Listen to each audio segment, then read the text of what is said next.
నీకు engagement fix అయిందని మళ్ళీ మళ్ళీ గుర్తు చేయాలా? అతని మనసు ఎవరిని కోరుకుంటుందో ఆ అమ్మాయే మీ ఇంటి కోడలిగా వస్తుంది. ఆ అమ్మాయి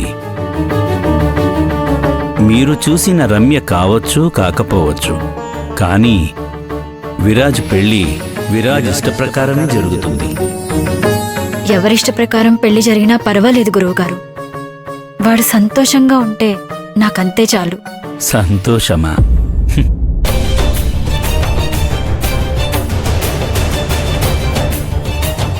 అది కూడా అంత సులభం కాదు తల్లి.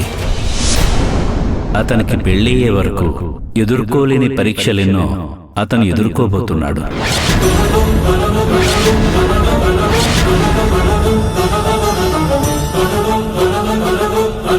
పరీక్షలా? అవును. మనసులో 2 రకాల ఆలోచనల యుద్ధమే జరుగుతుంది. అతని పెళ్ళి ఒక పోరాటం. గెలుపులోనూ ఓటముంది, ఓటమిలోనూ అతని జీవిత సంతోషముంది.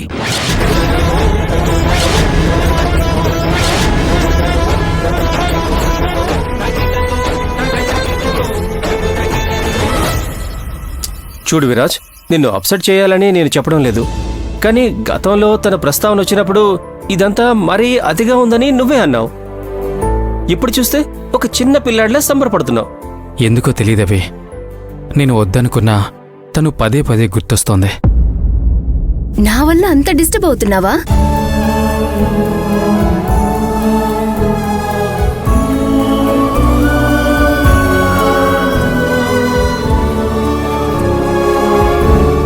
విరాజ్, మార్నింగ్ రియా చెప్పినప్పుడు నేను నమ్మలేకపోయాను.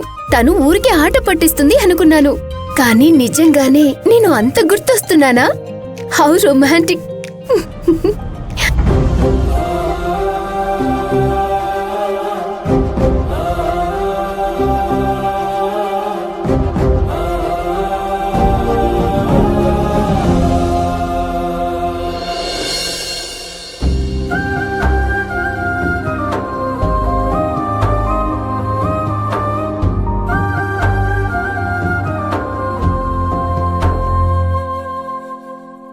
మొక్కు మొదలు పెడదామా పూజారి గారు? ముందు కలశం నీటితో శుద్ధి జరగాలి. ఆ తరువాత మొక్కు తీర్చుకునేదెవరు? నేనే. మీరా? మీ వల్ల అవుతుందా అమ్మా? ఇది చాలా కష్టమైన మొక్కు. గుడి ప్రాంగణం చాలా పెద్దది, ఎండ కూడా ఎక్కువగా ఉంది. పైగా మొక్కు ఒకసారి మొదలు పెట్టాక మధ్యలో ఆపకూడదు. పర్వాలేదు పూజారి గారు, నేను చేస్తాను. నా వల్ల అవుతుంది. అమ్మా, కష్టమవుతుందని పూజారి గారే చెప్తున్నారు కదా. అత్తయ్య, కావాలంటే అర్చన చేయిద్దాం. మీ ఆరోగ్యం పాడు చేసుకొని నా బిడ్డ ఆరోగ్యం కోరుకోవడం నాకిష్టం లేదు. అలా అనకు పుష్ప. నేనే మొక్కుకున్నాను, నేనే మొక్కు తీరుస్తాను. నాకేం కాదు.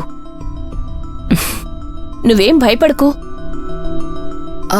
పూజారి గారు, మొక్కుకున్న వాళ్ళే ఆ మొక్కు తీర్చాలా? అలాంటిదేమీ లేదమ్మా. రక్త సంబంధీకులు ఎవరైనా ఆ మొక్కు తీర్చొచ్చు. అయితే ఆ కలస నీటిని నా పేరు మీదే చెయ్యండి, నేనే మొక్కు తీరుస్తాను.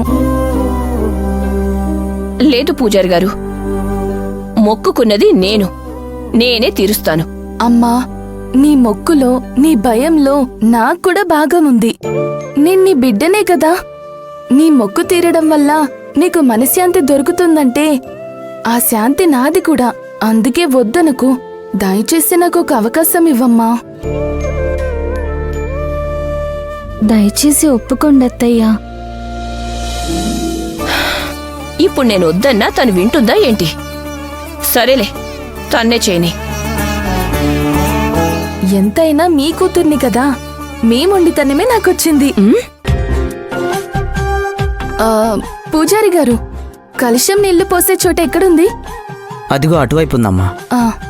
వెళ్ళి కార్యక్రమం మొదలుపెట్టమ్మా. వదినా, పద.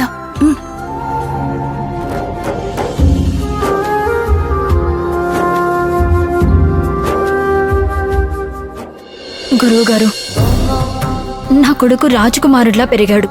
వాడికి కష్టం అంటే అస్సలు తెలీదు.